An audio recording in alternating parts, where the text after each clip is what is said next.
सङ्घको शरणमा गएपछि कुलतको सङ्गत गर्नु हुँदैन भनेको छ। कुलतको सङ्गत भनेको अब राम्रो मित्रको सङ्गत गुणाको फल हुन्छ नि। अब के भनेको छ भने सिधर मलाई नानु याल्दप नमिल्छन् नि डिसौता भनेर छेमा भनेको छ। जङ्गलमा रहेको काठहरू पनि सामान्य नर्मली काठहरू पनि शिरखण्डको काठसँग बाँधेर राख्यो भने 1 महिना जति राख्यो भने शिरखण्ड कुन हो नर्मली काठ कुन हो छुट्याउनै सक्दैन है, मक बसाउँछ। त्यो जस्तै हामी सामान्य मान्छेहरू पनि राम्रो गुण लक्षण भएको साथीसँग सङ्गत गर्यो भने त्यो गुण लक्षण हामीमा पनि देखा पर्छ, सङ्गत गुणाको फल हुन्छ। कुलतको सङ्गत गर्नु हुँदैन, जाँड रक्सी खाने साथीको सङ्गत गर्नु हुँदैन, जुवा तास खेल्ने साथीको सङ्गत गर्नु हुँदैन, भ्रष्टाचारी गर्ने चोरी डकैती गर्ने साथीको सङ्गत गर्नु हुँदैन। सङ्गत गुणाको फल र कर्ममा विश्वास नगर्ने सबैभन्दा डरलाग्दो चाहिँ त्यो छ फेरि, जसलाई मिथ्या दृष्टि भनेको छ बुद्ध धर्ममा। लोक्ता भन्छ लामाहरूले। मिथ्या दृष्टि भनेको के हो भने स्वर्ग कसले देखेको छ, नर्क कसले देखेको छ, कसले देख्यो भगवान्, कसले देख्यो राक्षस दानव, त्यस कारण यो सबै कुरा भ्रम मात्रै हो भनेर चाहिँ अब यो नास्तिक भनेर पक्कै नास्तिक पनि होइन, तर कर्ममै विश्वास नगरे नास्तिक भने पनि आखिरमा दुःख र सुखलाई विश्वास गर्छ नि मान्छेले है। मर्ने भनेपछि सबै डराउँछ मनमा, त्यो अर्थ नै के हो भने उसले कर्ममा विश्वास गरिरहेको छ। तर ऊ आफूले जति चाहिँ मैले कर्ममा विश्वास गर्दैन भने पनि हतियार लगेर चाहिँ पेस्तोल लगेर उसको निधारमा तेर्साइदियो भने ऊ त थरथर काँप्छ फेरि। त्यसको अर्थ नै ऊ कर्ममा विश्वास, म मर्छ भन्ने कुरामा त विश्वास छ नि। त्यस कारणले कर्ममा विश्वास नगर्ने व्यक्तिहरू धर्म गरेर पुण्य प्राप्त हुन्छ, पाप गर्यो भने चाहिँ दुःख पाउँछ भन्ने कुरामा विश्वास नगर्ने व्यक्तिहरूको सङ्गतमा गयो भने मतिभ्रष्ट हुन्छ भनेको छ, विचार बिग्रिन्छ। त्यस कारणले कुलतको सङ्गत गर्नु हुँदैन हामी सङ्घको शरणमा जाने भने। अब यो चाहिँ हामी बौद्धहरूले त्रिरत्न शरण गमनको नियमहरू। अनि बुद्धको शरणमा गइसकेपछि बुद्धको प्रतिमा, तस्बिर, फोटो, मूर्ति जे देखे पनि हामीले भगवान् बुद्धको प्रतिमा भनेर चाहिँ मनबाट नै श्रद्धा उत्पादन गरेर चाहिँ हामीले नमस्ते गर्ने, ढोक गर्ने, दर्शन गर्ने, त्यो हामी बौद्धहरूको कर्तव्य हो। अब यो बौद्ध धर्ममा मैले हिजो भने समृद्धि सत्य र परमार्थ सत्यको 2 प्रकारको मार्ग छ। अब हामी सामान्य गृहस्थी भक्तजनहरूको मार्ग भनेको समृद्धि सत्यको मार्ग। हामीले चाहिँ मूर्ति राखेर विभिन्न फलफुल पूजापाठ गरेर चाहिँ पुण्य प्राप्त हुन्छ, रोग निको हुन्छ भन्ने कुरालाई विश्वास गरेर हामीले चाहिँ बल्ल धर्म शिक्षाको सुरुवात हुन्छ भने पक्कै वास्तविक धर्मको तत्त्वलाई चिन्न सकेको व्यक्तिहरूले त मूर्ति राखिराख्नु पर्दैन। किनभने त्यो श्रद्धा भक्ति भन्ने कुरा त्यो मूर्ति नराखेर पनि उत्पादन गर्न सक्ने क्षमता विकास भयो त्यो मूर्ति त किन चाहियो त होइन। त्यस्तो 2 प्रकारको पाटो छ, त्यसरी बुझ्नुपर्छ हामीले। त भगवानको प्रतिमा देखेपछि मनबाट श्रद्धा र भक्ति उत्पादन गरेर हामीले चाहिँ ढोक गर्ने, सम्मान गर्नु, त्यो हामी बौद्धहरूको कर्तव्य हो है। अर्को कुरा धर्मको शरणमा गएपछि यो बुद्धको बाणीहरू कम्प्युर तेन्जुरहरू जसरी यहाँ वाचन भइरहेको छ यो भाषा त हामीले बुझ्दैन र पनि यो बुद्ध भगवानको बाणी हो, बुद्धको वचन हो भनेर मनबाट श्रद्धा उत्पादन गर्यो भने गर्नु हाम्रो कर्तव्य। यो पुण्य प्राप्त हुनु नहुनु, रोग निवारण हुनु नहुनु सबै तपाईँ हाम्रो श्रद्धा भक्तिमा निर्भर छ, श्रद्धा उत्पादन गर्नुपर्छ है। तेस्रो कुरा सङ्घको शरणमा गइसकेपछि सङ्घमा दीक्षित भएको लामाहरू, आनीहरू सबैलाई ठुलो सानो नभनिकन हामीले सम्मान गर्ने, इज्जत गर्ने, आदर गर्ने, यो सबै बौद्धहरूको कर्तव्य हो। श्रीलङ्का, बर्मा जस्तो देशहरूमा त लामाहरू, भिक्षुहरू त एकदम सम्मान, धेरै सम्मान। कुनै पनि ठाउँमा चाहिँ जस्तै सरकारी कार्यालयतिर गयो भने लाइन बस्दै नपर्ने, भिक्षुहरू आयो भनेपछि अगाडि पठाइहाल्ने त्यो व्यवस्था छ। बुद्धप्रतिको सम्मान हो त्यो। हामीले पनि सङ्घलाई सम्मान गर्ने हो। हामीले पनि लामा, भिक्षु अनि जो भए पनि हामीले चाहिँ सङ्घको रूपमा चाहिँ सम्मान गर्नु हामी बौद्धहरूको दायित्व हो। यो नियमहरू छ, क्याब्रो भनेर यो शरण गमनको विधिमा भएको नियमहरू। अनि यो सँगसँगै मैले अलिकति आज ह्युमपतिको चाहिँ व्याख्या गर्न चाहेँ तपाईँहरूलाई है। ह्युमपति के हो? कङ्ग्युरभित्रको एउटा अंश हो ह्युमपति भने। कङ्ग्युरभित्र लगभग अहिलेको किताबको ठेलीमा हेर्दा 16 ठेली जति ग्रन्थ पाइन्छ। यो युमपति भगवान बुद्धको दोस्रो धर्मचक्र प्रवर्तनको अन्तर्गतमा पर्न जान्छ। युम र भूम भनेर दुई प्रकारको नाम छ। पहिलो यो शब्दको अलिकति अर्थ व्याख्या गरिहालौँ। युम भनेको माता भनेको नेपाली भाषाको शब्दमा, लामा भाषामा युम भन्छ। यसको ठेट शब्द के हो भने माता भनेको नेपालीमा चाहिँ। यो ग्रन्थको नाम किन माता राख्यो होला भनेर प्रश्न हामीलाई जिज्ञासा हुन्छ नि। फेरि यो ग्रन्थ माता भन्ने युम अथवा माता भन्ने नाम किन राख्यो भने युमपति ग्रन्थको विषय वस्तु भनेको प्रज्ञा पारमिता रहेछ। प्रज्ञाको अभ्यास नगरिकन बुद्धको ज्ञान प्राप्त हुँदैन रहेछ। हिजोको बुद्ध बोधिसत्वहरू सबै प्रज्ञाको प्र्याक्टिस गरेर चाहिँ बुद्ध प्राप्त भएको रहेछ। प्रज्ञा भनेको के हो भने विस्डम, प्रज्ञा भनेको चाहिँ विवेक हो।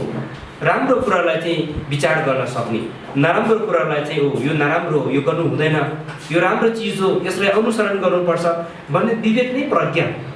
त्यो प्रज्ञाको विकास, प्रज्ञाको चाहिँ प्र्याक्टिस नगरिकन चाहिँ ज्ञान प्राप्त हुँदैन। एकदम आवश्यक छ। जीवन सार्थक बनाउनको लागि प्रज्ञाको प्र्याक्टिस एकदम नितान्त आवश्यक छ हाम्रो लागि। त्यसकारण हिजोको बुद्ध बोधिसत्वहरू ठुल्ठुलो गुरुहरू प्रज्ञाकै प्र्याक्टिस गरेर चाहिँ ज्ञान प्राप्त भएको कारणले प्रज्ञा चाहिँ के भयो त माता जस्तो रहेछ नि। प्रज्ञा जन्मदाता रहेछ। त्यो अर्थमा युमपतिलाई युम अथवा माता भनेर त्यसरी नामकरण गरेको अर्थ त्यो रहेछ। अब अर्को अर्थ भूम भन्ने नाम छ। अर्को नाम लामा, हिमाली लामा शब्दमा भूम भन्छ। यो भूम भनेको 1 लाख भनेको, नेपाली भाषामा 1 लाख, लामा भाषामा भूमचिक भन्छ। भूम भनेको 1 लाख।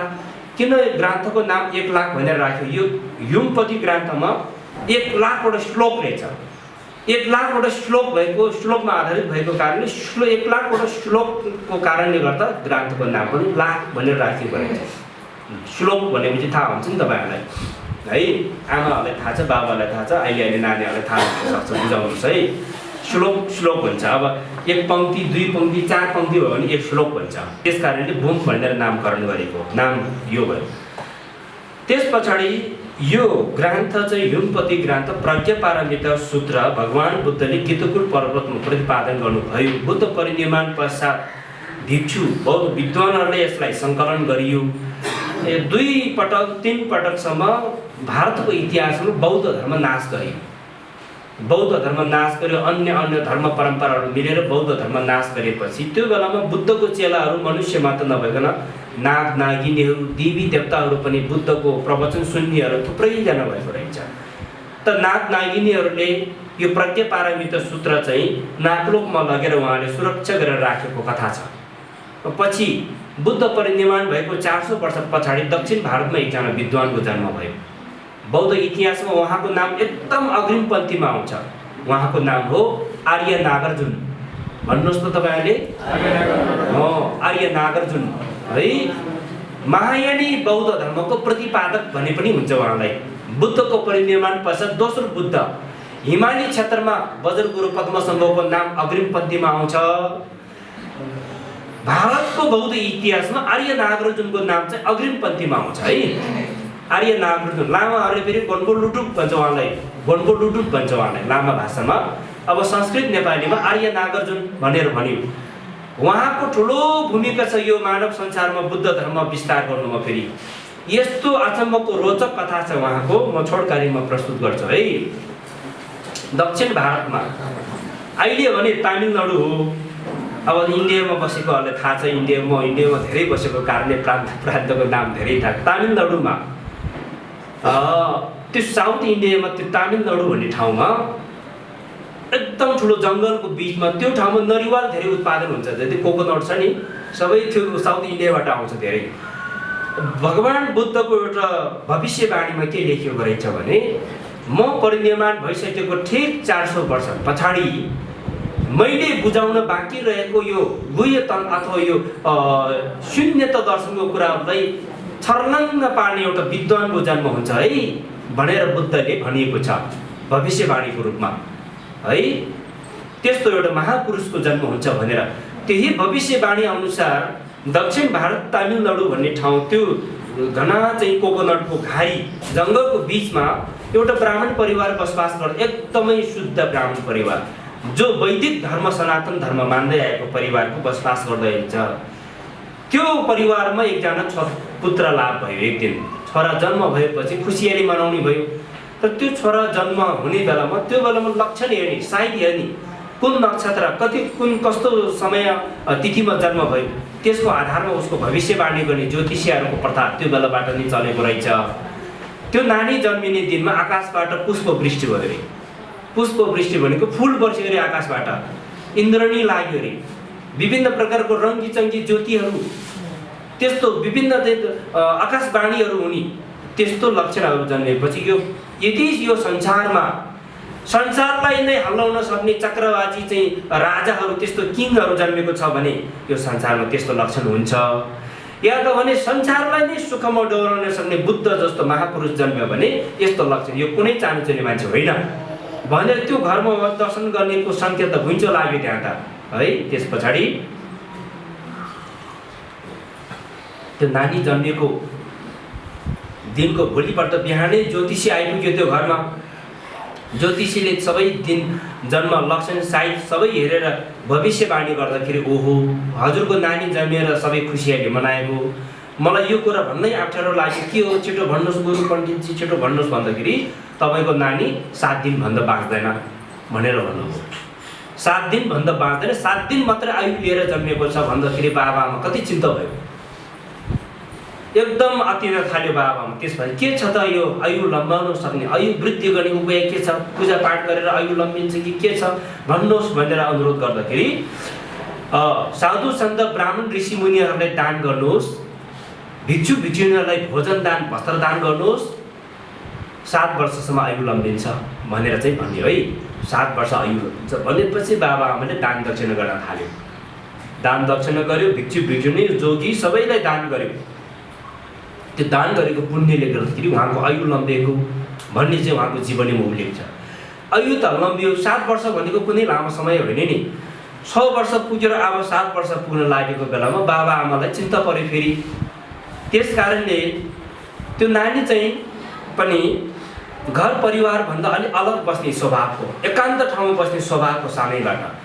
त्यो बेलामा नालन्दा एकदम प्रख्यात बौद्ध शिक्षालय रहेछ। नालन्दामा राहुल भद्र नाम गरेको विद्वान बौद्ध आचार्य, जो संस्कृत पाली 300वटा भाषामा धर्म व्याख्या गर्न सक्ने विद्वान, उहाँ नालन्दाको सङ्घनायक रहेछ त्यो बेलामा। त उहाँको शरणमा लग्यो बाबाआमाले, ल गुरु मेरो छोरालाई बचाइदिनुहोस्, मेरो छोराको आयु वृद्धि गराइदिनुहोस्। त गुरुले के भन्नुभयो भने तपाईँको छोरा आयु वृद्धि हुन तपाईँहरूसँगै राखेर कहिले आयु वृद्धि हुँदैन, यदि यो सँगमै दीक्षित गराउन सक्यो भने आयु वृद्धि हुन्छ भनेर सल्लाह दिनुभयो। गुरुको आदेश बमोजिम सोही दिनमा नै बाबाआमाले सल्लाह गरेर गुरुलाई नै चढाइदिएको थियो 7 वर्ष पुग्न लागेको नानी चाहिँ। त गुरुको शरणमा, गुरुको सामिप्यमा रहेर उहाँले धर्मको शिक्षा दीक्षा लिँदै जाँदाखेरि अपरिमित आयु ज्ञान सूत्र नामक ग्रन्थको देशना गर्यो। त्यो ग्रन्थको साधना गर्न अहिले भने आयुको सूत्र हो, त्यो आयु सूत्रको साधना गर्दा उहाँले अपरिमित अहिले भने आयु बुद्ध, अमिताभ आयु बुद्ध, साङ्गीत सभाको दर्शन पायो, उहाँले सिद्धि पायो, अमर जीवन पायो। उहाँसँगै जन्मेको भारत देशमा एउटा सप्तवाहन गौतमी पुत्र नाम गरेको राजा रहेछ फेरि। त उहाँको त्यो राजकुमार र उहाँको आर्य नागर जुन एकै दिनमा जन्मेको कारणले दुईजना चाहिँ एकै दिनमा कोही जन्मिन्छ भने दुईजना मित लगाउने, मित्रताको चाहिँ सम्बन्ध कायम राख्ने प्रथा रहेछ त्यो ठाउँमा। त्यस कारणले सप्तवाहन गौतमी पुत्र राजकुमार र उहाँ दुईजना मित्रताको सम्बन्ध कायम थियो। उहाँले आयुको सिद्धि पाउनु, मैले जसरी आयुको सिद्धि पाउँछ भने मलाई धर्ममा सेवा गर्ने, मलाई सहयोग सपोर्ट गर्ने धर्म राजा मेरो मित्र पनि उहाँलाई पनि आशीर्वाद पाउन् भनेर प्रार्थना गरेको कारणले उहाँले पनि आयुको आशीर्वाद पायो। आयुको आशीर्वाद पाउनु भनेको अमर जीवन प्राप्त हुने कुरा हो। त त्यो समयमा के भयो भने उहाँ अमर जीवन प्राप्त भयो, सिद्धि प्राप्त भयो, ज्ञान प्राप्त भयो। 12 वर्षको उमेरमा नालन्दा बौद्ध विश्वविद्यालय हल्लाउन सक्ने विद्वान बन्यो है। उहाँ प्रकाण्ड विद्वान, कङ्ग्युर तेङ्ग्युर ग्रन्थ, यो कङ्ग्युर बुद्ध बाणीलाई व्याख्या गर्न सक्ने सबैभन्दा विद्वान उहाँ। त्यो बेलाको 70 वर्ष पुगेको एकदमै वृद्ध भिक्षुहरू समेत पनि उहाँको पाउचरणमा पर्ने हो। किनभने कसैले खुलाउन नसकेको अर्थ त उहाँले दिनौँ दिन खुलाउँदैछ त्यहाँ त। त्यस पछाडि त उहाँलाई भगवान बुद्ध शरणै मान्न थाल्यो। 15 वर्षको उमेर पुग्दै सङ्घनायक बनाइदियो उहाँले त नालन्दाको। त्यस्तो रोचक कथा छ उहाँको जीवनमा। अहिले तेङ्ग्युर ग्रन्थ हाम्रो तमु बौद्ध सेवा समिति गुम्बाभित्र राखिएको छ। 230 ठेली लगभग ग्रन्थ, त्यसमा लगभग 30-40 ठेली ग्रन्थ त आर्य नागार्जुनको लेख मात्रै त्यसमा समावेश छ। विभिन्न विद्यामा, पञ्च विद्यामा निपुण उहाँ चाहिँ, ज्योतिष विद्यामा भन्छ कि हिजोको चाहिँ शब्द विद्यामा भन्छ कि जडीबुडी चिकित्सा विद्यामा भन्छ, सबै विद्यामा निपुण रहेछ उहाँ चाहिँ। उहाँको लेखहरू हेर्दाखेरि थाहा हुन्छ। त विशेष गरी यो प्रज्ञा पारमिताको बारेमा चाहिँ सरल भाषामा उतारेर चाहिँ मानव समाजमा यो दर्शनको विस्तार गर्ने चाहिँ उहाँ हो। त उहाँले शक्ति सिद्धि प्राप्त भएपछि समुद्रभित्र पसेर नाग नागिनीलाई पनि धर्म सुनाउन सक्ने, देवलोकमा गएर धर्म सुनाउन सक्ने। त एक दिन धर्म सुनाउने क्रममा नागलोकमा पुग्नुभयो।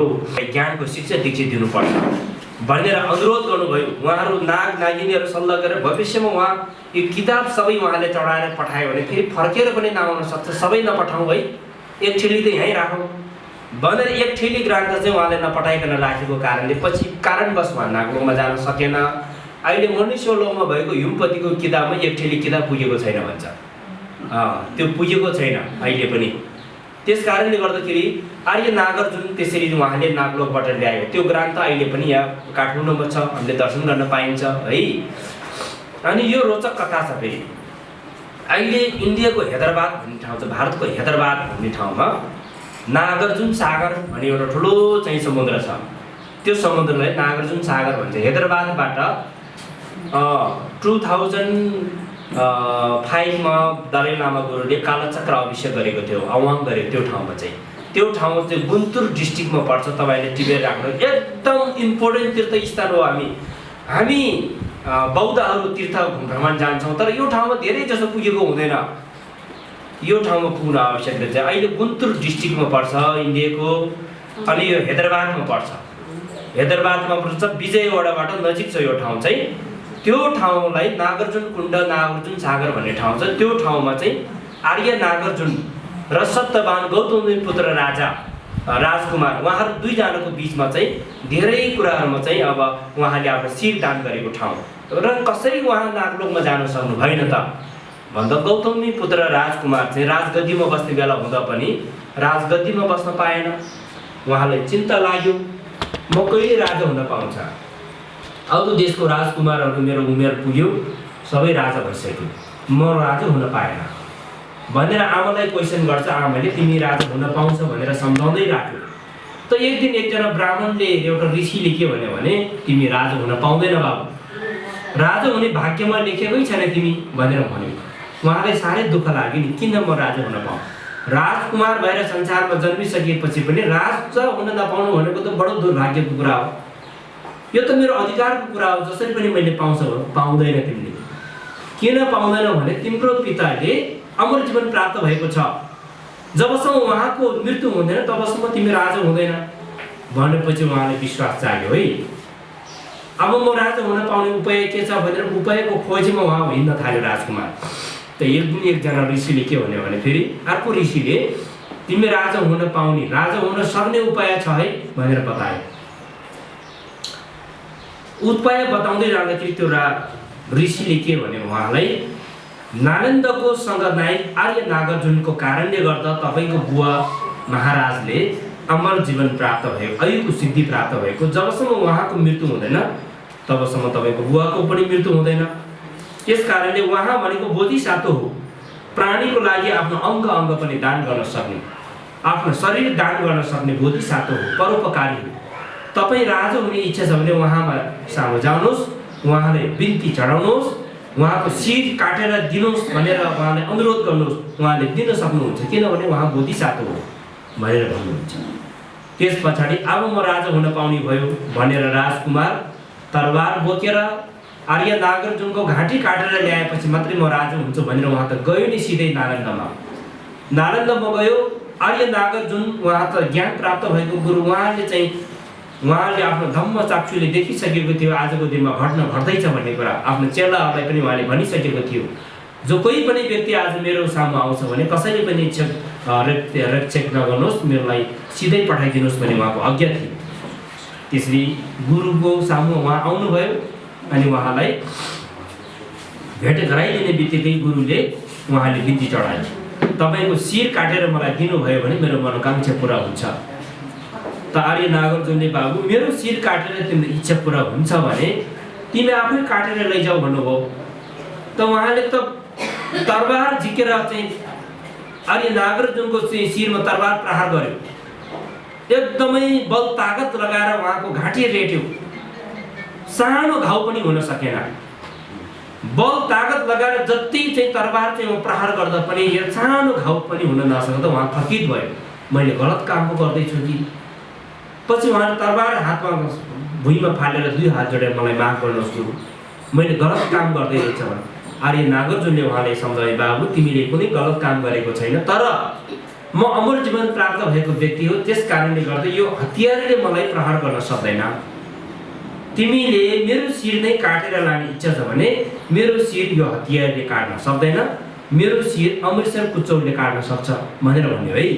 अमृतसर घाँसले मेरो शिर काट्न सक्छ। अचम्म लाग्यो राजकुमारलाई। अमृतसर कुचको रोचक कथा छ यो। अमृतसर कुचो पूजापाठमा प्रयोग गर्ने, लुङदरमा प्रयोग गर्ने यो कथा यहाँबाट सुरु हुन्छ खास गरी। त उहाँले कसरी अमृतसर कुचोले हजुरको घाँटी काट्न सक्छ यो चाहिँ उहाँलाई जिज्ञासा जागेर सोध्दाखेरि अमृतसर कुचोसँग मेरो कर्मको सम्बन्ध जोडेको छ। किनभने म नालन्दामा गुरु भएर बस्ने समयमा मैले पूजापाठ गर्दाखेरि अमृतसर कुचो सबैभन्दा शुद्ध पूजा वस्तुको रूपमा प्रयोग गरिन्छ। अग्नि पूजा गर्नुहोस्, अमृतसर कुचो प्रयोग गर्छ। लामा गुरुहरूको ठुई पानी राख्ने कुम्भमा हेर्नुहोस्, अमृतसर कुचो राखेको छ। जसरी कुचोले फोहोर मैला बढार्ने शुद्ध बनाउँछ, त्यसरी हामीमा भएको फोहोर मैला भनेको रिस, लोभ, अभिमान, घमण्ड हो। वास्तविक फोहोर त त्यो हो, मैला त त्यो हो। जसरी कुचोले चाहिँ बढारेर शुद्ध बनाउँछ, त्यसरी नै हामीले धर्मको शिक्षा पालना गरेर शुद्ध बनाउने प्रतीकको रूपमा कुचोको प्रयोग गर्ने चलन छ है। त्यो प्रतीकको रूपमा प्रयोग गर्ने चलन हो। त्यस कारणले अब मयूरको प्वाँख पनि चलन प्रयोग गर्ने चलन छ नि, कुरो धेरै लम्बिन्छ।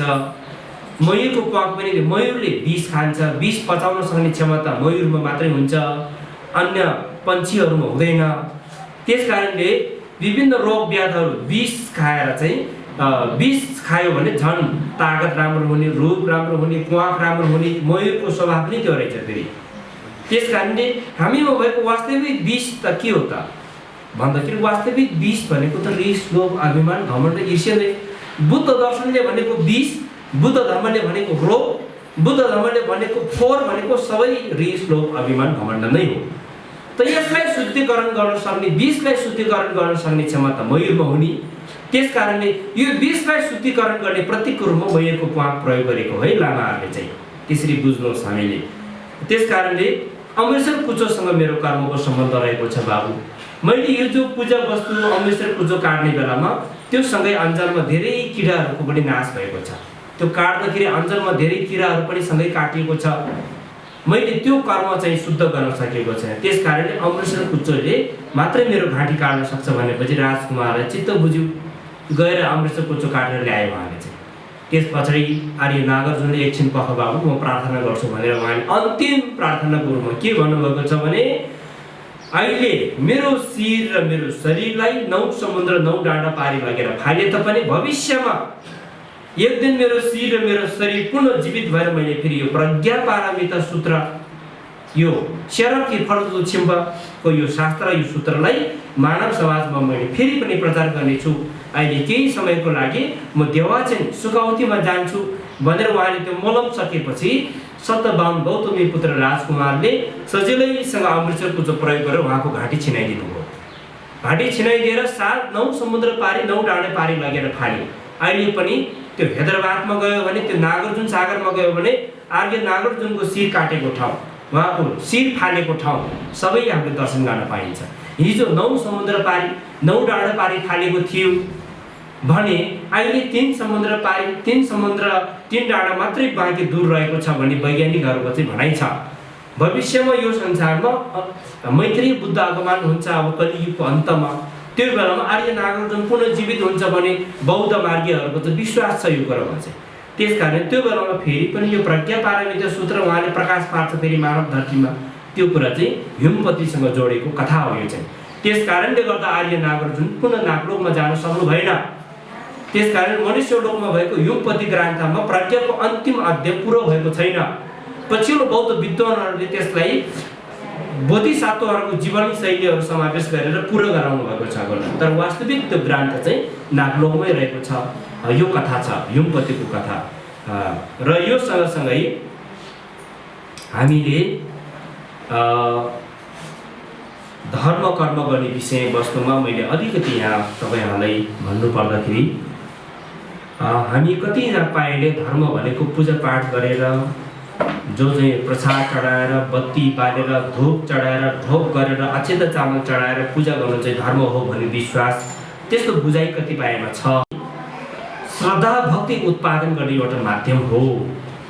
वास्तविक धर्म के हो? वास्तविक धर्मको शिक्षालाई तपाईँले बुझ्न सक्यो भने त ढोक नगरे पनि धर्म हुने रहेछ है, बत्ती नबाले पनि धर्म हुने रहेछ। यसको अर्थ हो बत्ती नबाल भनेको होइन, हाम्रो आफ्नो आफ्नो स्तर अनुसार बत्ती बालेर श्रद्धा भक्ति उत्पादन गर्ने भक्तहरूको लागि त्यो एकदम ठिक छ, हामी त्यो नै निरन्तर दिने हो। धर्मको शिक्षालाई हामीले पालना गर्न जान्यौँ भने त हाम्रो बोली वचनबाट मात्रै पनि धर्म हुने रहेछ है। बोली वचनले झुटो बोली वचन बोल्न त्यागेर सत्य बोली वचन बोल्नु वचनबाट हुने धर्म हो।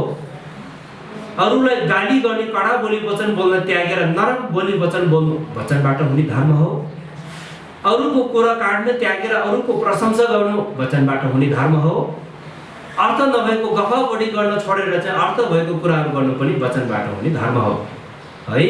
वचनबाट धर्म त्यसरी हुन्छ। अब शरीरबाट पनि धर्म हुन्छ। हाम्रो यो शरीरबाट हिंसा गर्ने कुकर्मलाई त्यागेर अरूको ज्यान बचाउने, प्राण बचाउने, बिमारीहरूको सेवा गर्ने, आफूभन्दा ठुलो व्यक्तिहरूलाई रेस्पेक्ट गर्ने शरीरबाट हुने धर्म हो त्यो। अनि बेविचारी कर्मलाई त्यागेर ब्रह्मचारी पालन गर्न नसके तापनि पतिव्रत पालन गर्ने, पत्नी व्रत पालन गर्ने गृहस्थीहरूको ठुलो धर्म हो त्यो शरीरबाट हुने। फेरि यसले नराम्रो अशान्ति ल्याउँछ परिवारमा। त्यस कारणले गर्दा बेविचारी नगर्नु भन्ने कर्म चाहिँ यो गृहस्थीहरूको जीवनमा विवाह गरेर गृहस्थी जीवन बसिसकेको पारिवारिक सम्बन्ध कायम भएर एउटा घरजम भइसकेको मान्छेहरूले यो नियम पालन गर्नु अपरिहार्य आवश्यक छ। यो एकदम नितान्त आवश्यक छ। यो चाहिँ यो भनेको यसले आफ्नो भावी सन्तानहरूलाई नकारात्मक असर पुर्याउँछ। श्रीमान श्रीमतीको बीचमा असन्तुष्टि र अशान्तिको सृजना गर्छ। त्यस कारणले श्रीमान श्रीमतीको साथमा बस्नु, श्रीमती श्रीमानको साथमा बस्नु नै बेविचारी पालन गर्नु है। शरीरबाट हुने धर्म हो त्यो।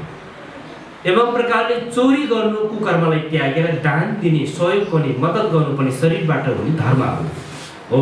यो शरीरबाट पनि धर्म हुँदो रहेछ।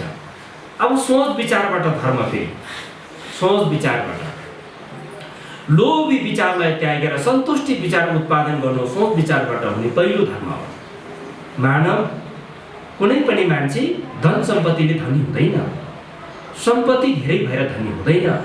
जबसम्म आत्मसन्तुष्टि उत्पादन हुँदैन तबसम्म जति धेरै सम्पत्ति भए पनि ऊ धनी हुँदैन।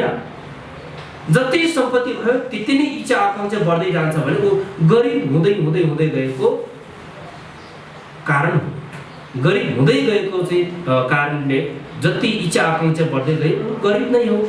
सम्पत्तिले धनी हुँदैन, सन्तुष्टिले धनी हुन्छ। त्यस कारणले सन्तुष्टि उत्पादन आफूमा जे जति छ त्यसमा सन्तुष्टि गर्न सिक्नु सबैभन्दा ठुलो धर्म हो। अनि अरूलाई दुःख दिने, बदला लिने, ईर्ष लिने त्यस्तो विचारलाई त्यागेर अरूलाई मद्दत गर्ने विचार उत्पादन गर्नु पनि विचारबाट हुने धर्म हो। फेरि अनि कर्ममा विश्वास गर्न त्याग्ने त्यस्तो मिथ्या दृष्टिलाई त्यागेर चाहिँ कर्ममा विश्वास गर्ने धर्म। यदि तपाईँलाई सुख र शान्ति चाहेको छ भने तपाईँले कुशल कर्म गर्नुपर्छ। त्योभन्दा विकल्प छँदै छैन, उपाय छँदै छैन। यदि तपाईँले दुःख र कष्ट चाहेको छैन भने पाप कर्म गर्न त्यागिहाल्नुपर्छ। हामीले कुकर्म गर्न त्याग नगरेसम्म दुःख कष्टबाट मुक्त हुन सक्दैन। यो सबै कर्मफलको कारणले हो। आज कोही धनी, कोही गरिब, रोगी, निरोगी हुनु सबै कर्मको कारणले हुने कुरा हो। त्यस कारणले सम्पत्ति भएर पनि के गर्ने? आत्मसन्तुष्टि छैन भने दुःख पाउँछ जीवनमा। सबभन्दा ठुलो आत्मसन्तुष्टि। किन हामीले पूजा गर्छौँ, किन हामीले प्रार्थना गर्छौँ भने पिस, शान्ति हुनको लागि। शान्ति भन्ने चिज चाहिँ बाहिर यो किनेर खोजेर पाउने चिज होइन, आफूले अभ्यास गरेर पाउने चिज हो। यो चाहिँ आफूले अभ्यास गरेर पाउने तत्त्व हो। त्यसकारणले शान्तिको विकास आफू स्वयंबाट नै सुरुवात हुनुपर्ने हुन्छ। हामी स्वयं आफैमा जे जति सम्पत्ति छ त्यसमा सन्तुष्टिको चाहिँ अभ्यास गर्नु, सन्तुष्टिको अभ्यास गर्न सक्यो भने सम्पत्ति नभए पनि धनी हो। जसमा सन्तुष्टि छैन, सम्पत्ति छ, ठुल्ठुलो दरबार महलमा बसेको छ र पनि राति सुत्ने बेलामा निद्राको गोली खाएर सुत्नुपर्ने जस्तो त्यस्तो तनावपूर्ण जीवन जिउनु छ भने त्यस्तो जीवन त के व्यापकको जीवन भयो नि, होइन? त जो व्यक्ति चाहिँ सम्पत्ति छ र पनि दुःखको जीवन जिइरहेको छ, फेरि अचम्मको कुरा, हामीले पशु लोकको दुःखको कुरा गर्छ, नर्कको दुःख यस्तो छ भन्छ। नर्क कसले देखेको छ? प्रत्यक्ष हाम्रै आँखाले देखेको छ त। सहन नसक्ने पीडा दुःख हाम्रो आँखाले देखेको छ। प्रेत कसले देखेको छ? हाम्रो आँखाले देखेको छ प्रेत त।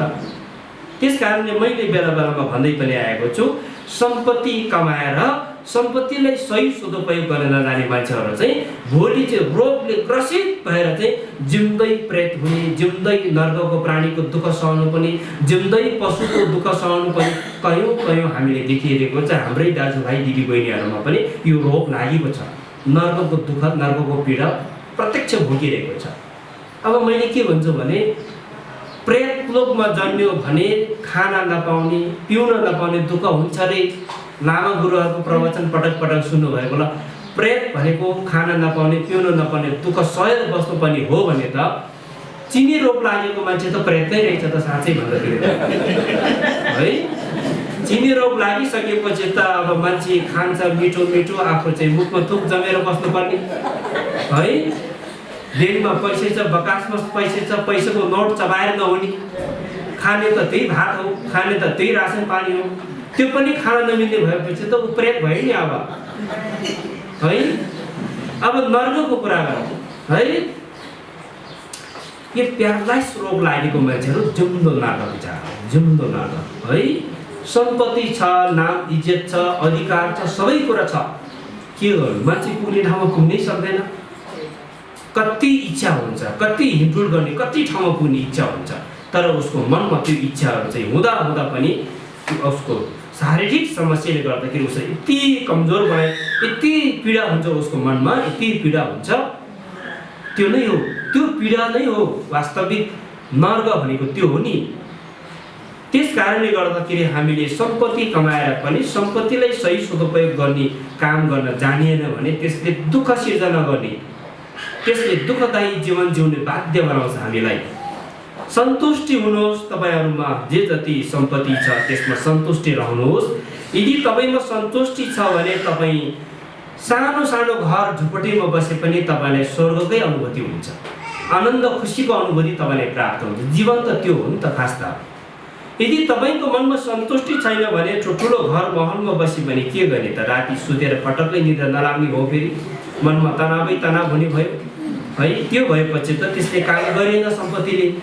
त्यसैले यो जीवन सार्थक बनाउनको लागि हामीले धर्मको बारेमा पूजा पाठ गरेर, धूप बत्ती बालेर, प्रार्थना गरेर, मनमा श्रद्धा भक्ति उत्पादन गरेर, यो श्रद्धा भक्ति भनेको एकदम बलियो ऊर्जा शक्ति रहेछ धर्मको लागि। सबभन्दा बलियो हतियार ऊर्जा शक्ति त्यो श्रद्धा भक्ति। हामीले वाङ थापेर आशीर्वाद पाउँछ भने आधार के छ त भन्दाखेरि वाङ ठुलो अवतारी लामा गुरुले तपाईको शिरमा चाहिँ भुम्बा राखेर वाङ पाउने भनेको चाहिँ के को आधारमा तपाईले आशीर्वाद पाउँछ भने आशीर्वाद पाउने आधार भनेको तपाईको चित्त हृदयमा प्रकट भएको श्रद्धा भक्ति हो। यदि तपाईको चित्तमा त्यो श्रद्धा प्रकट हुन उत्पादन भएन भने ठुलो अवतारी लामा गुरुले भुम्बा राखेर तपाईको बरु धेरै भुम्बा राखेर भएको कपाल पनि खुइलेर जाला, आशीर्वाद पाउनेवाला छैन है। आशीर्वाद पाउने तत्त्व त तपाईमा त्यो श्रद्धा भक्ति ऊर्जा शक्ति त त्यो हो नि वास्तविकता। त्यो श्रद्धा भक्ति उत्पादन गरेर आशीर्वाद त भगवानको प्रतिमाहरू राखेको छ गुम्बाभित्र है। अहिले हाम्रो गुरुङ आमाहरू, धेरै भक्तिनी आमाहरूले धेरै गुरुहरूबाट पूजा गर्ने तरिका जानेर चाहिँ मिलाउन जानेको छ, डेकोरेसन गर्न जानेको छ। नत्र भने पहिलो गुरुङ आमा हाम्रो बाउ बाजेहरूको अरू गर्ने ठाउँमा यज्ञमा झिलिङ्गे स्याउ सुन्तलै स्याउ जो आए पनि आफ्नै हातले चढाउनु पर्ने, चावलै चामल है। अहिले अलिकति व्यवस्थित भएको छ, अझै पनि हामीले सिकाउनु पर्ने कुरा धेरै छ नि। यो हामीले स्याउ सुन्तला थुपारेको छ, प्रसाद थुपारेको छ है, त्यति धेरै बत्ती बालेर भगवानको प्रति। अब यो भगवानले खाएको त कसैले पनि देखेको छैन अहिलेसम्म है, यो किन चढाए त, यो पनि हामीले बुझ्न आवश्यक छ। अर्को कुरा, भोलि 2561 बुद्ध जयन्तीको पावन तिथि अनुसार कुठी पूजा गर्न गइरहेको छ हाम्रो यस गुम्बामा। कुठी पूजाको महत्त्व के हो त? के भगवान बुद्धको प्रतिमालाई चाहिँ चोखो त्यो ठुई पानी केसर फुल हालेको पानीले यसो गर्दैमा चाहिँ हामीले कसरी हाम्रो चाहिँ पुण्य प्राप्त हुन्छ, कसरी हाम्रो पाप शोधन हुन्छ त, के को आधारमा हुन्छ त? यही कुरा हामीले बुझ्नु छ है। गल्बे कुसुम थोचोला न्यमो दिमा मिगाया सम्झे घुसुम दिप्ज्याङ छ चाङ्गे छापी कुठियो भनेको छ। कुठीको पूजामा बुद्धको काया वाका चित्तमा फोहोर मैला भनेको छँदै छैन। फोहोर मैला नभएको मान्छेले किन नुहाइदिनु पर्यो त भन्ने कुरा आउँछ नि फेरि। फोहोर मैलै नभएको मान्छेले किन नुहाउने भनेको त जसको फोहोर मैला भएको छ ऊ पो नुहाउनु पर्यो त, ऊ पो सफा बस्नु पर्यो। उहाँ त वास्तविकता उहाँ त सधैँ अलरेडी नै सफा छ त भगवान् त। वचनमा फोहोर छैन, चित्तमा फोहोर छैन भने किन नुहाउनु पर्यो? सम्झिन घोसुम झिप्ज्याङ छेरी, उहाँलाई फोहोर मैला नभए तापनि फोहोर मैला हामीलाई छ। उहाँलाई प्रसाद चढाउनु पर्ने बत्ती प्रसाद फलफुलको खाँचो छैन, खाँचो हामीलाई छ। उहाँलाई फोहोर मैला छैन, फोहोर मैला हामीलाई। हाम्रो मनोकांक्षा पुरा हुनुको लागि, हाम्रो त्यो फोहोर मैलाहरू शुद्ध हुनुको लागि, हाम्रो त्यो विभिन्न ग्रह दशाहरू विघ्न बाधाहरू शुद्ध हुनुको लागि, हाम्रो लागि उहाँको खाँचोले होइन हाम्रो खाँचोले नै हामीले चढाउँदैछ। हाम्रो शुद्ध बनाउनुको लागि नै हामीले चाहिँ स्नान उहाँ चाहिँ कुठी पूजा गर्दै त्यसरी बुझ्नुपर्छ है हामीले।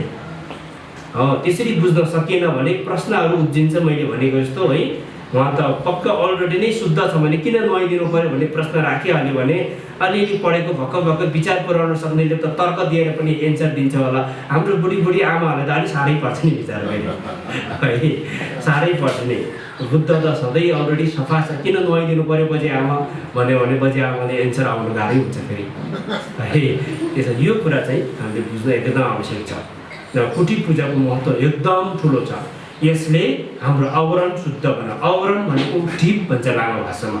हामी मासु मांस काट्ने बेच्ने ठाउँतिर गयो भने बिमार हुने, मलामी गएर मान्छे चित्ता यस्तोमा जलाउने ठाउँमा गयो भने बिमार हुने, अस्पतालमा गयो धेरै केमिकल दबाई पानीहरू प्रयोग गर्ने ठाउँमा गयो भने बिमार हुने, योबाट एकदमै इन्द्रिय शक्तिहरू कम हुने, शरीर भार हुने, खानामा रुचाइ नहुने, राति सुतेर पटकै निद्रा अथवा जतिखेर पनि निद्रा झुलेको यो ठिक भएको कारण हो। यो ठिक भयो भने ठुई गर्नुपर्छ।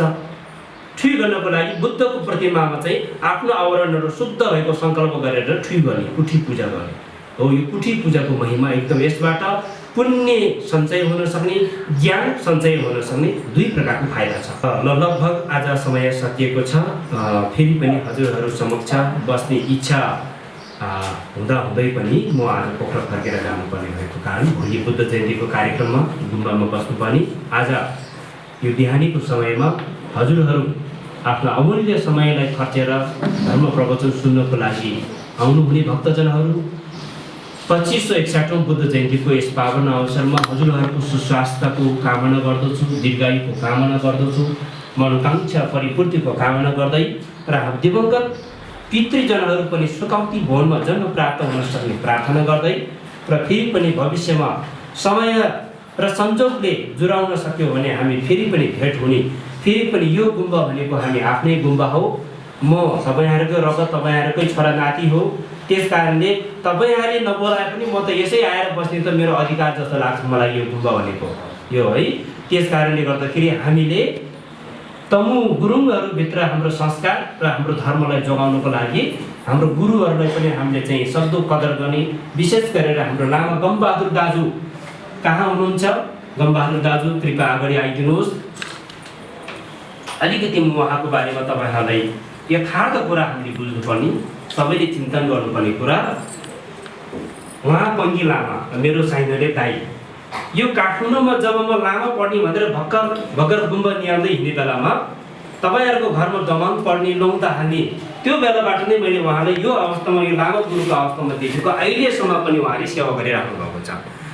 25-26 वर्ष लगभग उहाँले जजमानको सेवा गर्नुभयो। यो काठमाडौँमा गुरुङ लामाको इतिहासमा उहाँ पहिलो लामा गुरुको रूपमा हामीले चिन्नुपर्ने लामा हो। त्यस कारणले ज्ञान शिक्षा आजभोलि पढेर आयो, गुम्बामा पढेर आचार्य भएर आयो, डिग्री लिएर आयो भन्ने चर्चा धेरै छ, तर योगदान उहाँको ठुलो छ। उहाँको कारणले गर्दाखेरि आज यो प्लेटफर्म बन्यो नि, ठाउँ ठाउँमा दमाङ पढेर हामी पनि ठुल्ठुलो बुझ्ने जिन्दाहरूको छेउमा उहाँले लगिदिने हामीलाई पनि। यदि उहाँले प्लेटफर्म नबनाएको भने आज हामीले पनि प्रवचन सुनाउने, हामी पनि यसरी हिरो त कहाँ भन्न पाउँथ्यो र है। यो बुझ्नु आवश्यक छ।